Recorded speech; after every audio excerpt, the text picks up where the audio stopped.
Baik teman-teman, kita akan lanjut untuk materi berikutnya, yaitu kita akan melakukan konfigurasi sejoli ya. Ini adalah sistem utama dari PPDB otomatis. Nah, jadi kita akan konfigurasi sejoli ini supaya dia bisa kita sesuaikan dengan kebutuhan daripada pendaftaran siswa baru. Nah, ada beberapa jenis yang akan kita atur di sini ya. Yang pertama nanti ada pengaturan umum. Nah, pengaturan umum ini yang kita akan atur banyak sekali ya, termasuk daripada logonya, kemudian kita akan masukkan rekening, desain daripada tampilan membernya dan lain sebagainya begitu. Nah, jadi kita akan masuk pada tahapan awal di sini kita akan masuk pada pengaturan umum, ini yang paling penting ya. Saya merahin dulu ya. Kita masuk pada websitenya ya. Kita masuk pada website daripada PPDB-nya. Jadi cara masuknya adalah tinggal kita masuk, buka browsernya, kemudian kita ketik halaman PPDB-nya, ppdb dot ya, bahterainsanni.com, ini adalah contohnya. Nanti kalau teman-teman memiliki, websitenya, tinggal masuk, sesuai dengan yang sudah kita setting. Kemudian kita tinggal tambah garis miring WP admin, maka ini akan diarahkan ke halaman login. Nah, nanti untuk tampilan, member area ya, member area untuk, masuk kepada sistem PPDB-nya, seperti ini pertama-pertama sekali. Nah, cara masuknya di sini kita harus menggunakan email yang kita pakai untuk, mendaftarkan, si Joli ini ya. Caranya adalah tinggal kita masuk pada ini ya, kita menggunakan email PPDB-nya. Nah, kemudian kita menggunakan password-nya, password yang ini ya. Kita copy, kemudian kita paste, kemudian kita klik login. Oke, nah maka akan diarahkan seperti ini teman-teman ya, akan diarahkan seperti ini. Nah, untuk masuk ke dalam dashboard, maka teman-teman harus mengkliknya di sini ya, ada di ujung ini, bukan dashboard yang ini. Kalau dashboard yang ini terus yang akan muncul nanti. Nah, kita harus klik dashboard di sini ya, dashboard utama daripada website. Kemudian kita klik ya seperti ini. Nah, maka akan muncul seperti ini teman-teman. Nah, ada total lead, total sales, total omset. Kemudian di sini kita bisa melihat pendaftaran-pendaftaran ya. Jadi kita bisa melihat traffic peningkatan daripada PPDB kita. Nah, total lead di sini ya, total lead ini adalah orang yang sudah mendaftar tapi belum membayar. Nah, jadi nanti di sini ada total sales ya. Di sini adalah maksudnya kita bisa melihat orang yang sudah daftar dan membayar. Kalau di sini tadi adalah yang sudah mendaftar saja. Kalau di sini yang sudah membayar ya, yang sudah daftar dan membayar, kemudian omsetnya pembayaran itu akan masuk di sini muncul untuk data per hari ini begitu. Kalau kita mau lihat data bulanannya per bulan akan muncul di sini dan semua data akan muncul di sini. Dan trafiknya muncul di sini ya. Nah, kemudian di sini akan muncul nanti unit-unit sekolah ya, unit-unit sekolah. Kemudian marketing kita yang paling aktif dan nomor 1, 2 sampai 10 itu akan muncul di sini nanti. Siapa yang paling rajin, yang paling banyak merekomendasikan siswa masuk ke sekolah kita bisa lihat di sini teman-teman. Nah, kemudian di sini data akuisisi, nanti sumber trafiknya, orang-orang itu banyak daftar dari mana sih? Akan muncul di sini apakah dari WA, Facebook ya. Dia akan muncul dari Facebook misalkan dia mendapatkan pendaftaran berapa, ya kemudian berapa penjualan dan nilainya berapa, dan akan muncul di sini. Kemudian top sales, top ya, orang-orang yang nomor 1, 2, 3 dan seterusnya, yang menjadi juara dalam merekomendasikan siswa masuk ke dalam sekolah kita. Nah, bisa di sini. Jadi ini bisa kita pakai, data ini bisa kita pakai untuk memberikan reward kepada marketing kita, kepada guru-guru dan pegawai kita yang merekomendasikan siswa untuk sekolah di tempat kita, seperti itu. Nah, teman-teman, sekarang kita akan klik dulu di sini, kita akan lihat ada sejoli ya, sejoli. Ini adalah sistem utama daripada website kita. Kita lihat di sini ada pengaturan, ada notifikasi, ada penjualan. Di sini adalah daftar, siswa-siswa yang sudah mendaftar, nanti bisa kita lihat satu persatu di sini datanya ya, kemudian langganan, kemudian ada, langganan misalkan kalau sekolah, membuat e-course yang, berbayar mungkin ke orang lain, jadi bisa diatur di sini. Kemudian ada komisi, komisi ini bisa kita, lihat komisi daripada orang-orang yang merekomendasikan siswa ke sekolah kita. Berapa sih upah atau gaji yang harus kita berikan dari hasil rekomendasi mereka. Nah, di sini kita bisa lihat orang-orangnya, kemudian di sini kita bisa, bikin kupon untuk untuk, mengurangi atau menambah angka atau menambah harga daripada pendaftaran. Nah, lisensi di sini bisa kita atur ini kalau misalkan kita punya produk-produk lain di sekolah yang bisa kita jual menggunakan lisensi. Kemudian ada di sini kita bisa melihat, siapa sih yang menang gitu, yang paling tinggi rating, yang paling banyak, mendapatkan, rekomendasi siswa baru di sekolah kita. Nah, di sini kita bisa lihat notifikasi massal ini yang bisa kita gunakan untuk follow up, eee, anak-anak atau calon siswa yang, belum membayar begitu, yang belum membayar atau, yang sudah membayar contohnya di sini ya.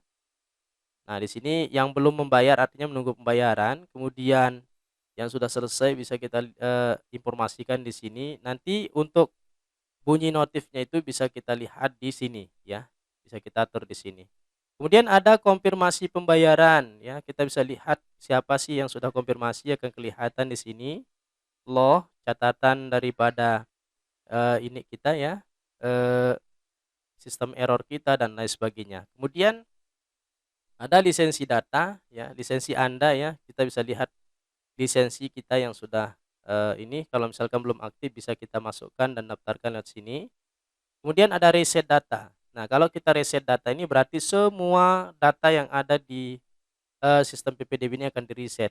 Nah, ini kita lakukan nanti pas setiap, akan melakukan, PPDB begitu, ya. Jadi kita backup data yang sudah kita terima pada saat, tahun pelajaran, baru ya, kita backup kemudian nanti kalau kita mau tahun ajaran baru yang baru begitu, kita reset datanya supaya dia mulai dari nol lagi begitu.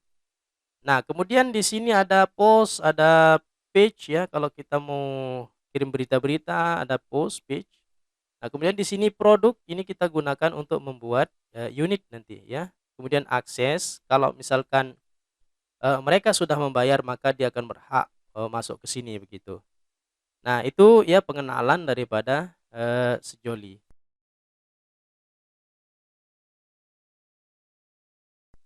Kemudian, apa yang kita lakukan? Kita akan masuk pada pengaturan ya, kita akan masuk pada pengaturan umum sesuai dengan tutorial. Di sini kita klik ya pengaturan umum. Nah, sudah kita klik ya, maka dia muncul seperti ini. Yang kita harus masukkan yang pertama adalah kita masukkan logo dulu, logo lembaga kita. Di sini juga logo lembaga kita yang akan muncul di member area, orang-orang yang sudah daftar di, PPDB kita. Kemudian, di sini kita bisa melihat ya. Nah, jadi di sini, kita atur dulu di sini ya, pengaturan ini hanya berlaku atau berfungsi di halaman registrasi, gitu. Nah, kita aktifkan pendaftarannya, begitu ya. Kemudian, kemudian di sini tampilkan field username, jika tidak ditampilkan, email user digunakan sebagai username. Ini supaya orang-orang itu buatnya user menggunakan, eee email saja ya, ini kita lepas saja supaya menggunakan email user ya. Email user digunakan sebagai username. Jika tidak ditampilkan, email user digunakan sebagai username. Kemudian di sini tampilkan field password. Jika tidak ditampilkan password akan dibuat secara acak ya. Nah, kita bikinkan aja di sini kita tampilkan ya seperti itu.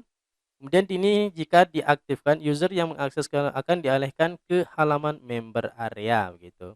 Nah, ini jangan kita tampilkan teman-teman ya. Oke. Jadi ini, kemudian di sini tipe user yang diizinkan orang-orang yang sudah daftar saja, membernya. Nah, kemudian waktu mundur invoice ini, berarti kalau 12 jam, di sini kita atur, untuk jangka waktu, pembayaran ya, jangka waktu pembayaran. Sehingga ketika mereka tidak melakukan pembayaran, maka, calon siswa tersebut akan dihapus dari sistem kita begitu atau dikeluarkan. Ya, untuk apa ya kan kita nyimpen data-data orang-orang yang tidak mau sekolah di tempat kita. Itulah jadi, mengurangi daripada beban, website dan database kita. Nah, jadi kalau, yang sering saya settingkan untuk sekolah lain itu di sini saya lakukan ada yang sebulan, ada yang 7 hari begitu. Nah, bagaimana cara menghitung invoice mundurnya? Jadi kalau misalkan, eee, 7 hari berarti 7 kali 24 jam teman-teman. 7 kali 24 jam. Nah, jadi sekitar 168 jam saya tulis di sini. Nanti pada saat 168 jam, sudah, dilewati oleh user yang belum mendaftar, maka user tersebut akan terhapus begitu. Jadi tidak boleh kurang, tidak boleh lebih dari 168 jam untuk melakukan pembayaran. Jadi kalau sudah dia terhapus, maka dia harus daftar ulang begitu, daftar ulang seperti biasa. Oke, selanjutnya, nah di sini juga kita atur nih ya, di sini dalam satuan jam, kemudian di sini otomatis membatalkan order yang belum dibayar. Nah, untuk pembatalan di sini kira-kira samain aja ya. Kita bikinnya berapa hari? 7 hari ya, 7 hari gitu. Ya, 7 hari saja. Nah, itu aja yang kita atur, kemudian kita desain.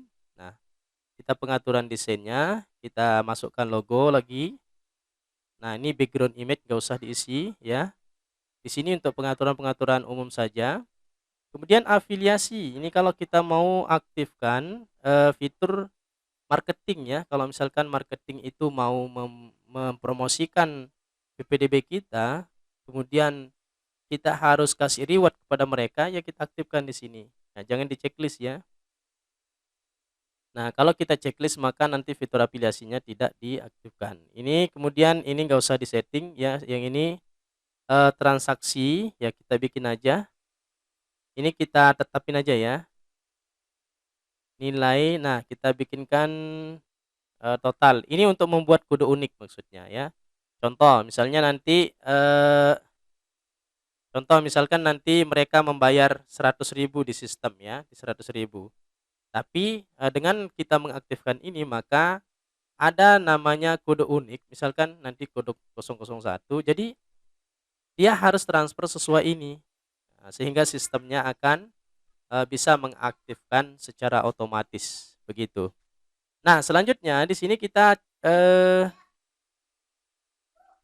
bikin rekening bank ya. Bikin rekening bank, di sini klik BCA, di sini kita bisa membuat, banknya ya. Kalau kita pakai manual berarti tinggal kita klik transaksi manual, kemudian kita add entry ya. Ya, kemudian kita masukkan, bank misalkan bank lainnya ya. Nama bank Bank Syariah Mandiri.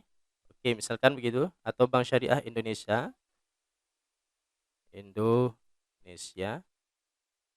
Oke. Kemudian di sini logo banknya kita masukkan ya. Kita masukkan logo banknya. Kita contohin logonya, logo, BSI seperti ini. Oke, BSI Bank. Oke, nah di sini muncul ya. Jadi ini kita ambil saja. Kita ambil saja nih, saya save ya. Saya save, saya cari taruh di sini aja di download. Nah, kemudian logo Bank BSI. Oke. Nah, kita masukkan teman-teman, kita upload. Yang ini tadi kita upload ya. Kita upload ke sini, kemudian kita masukkan, klik, kemudian kita use. Nah, dia akan masuk di sini. Nama pemilik misalnya, sekolah SID Bahtera Insani. Nah, kemudian nomor rekeningnya 109. Nah, kita bikin aja. Oke. Dah, ini terserah mau isi atau tidak ya.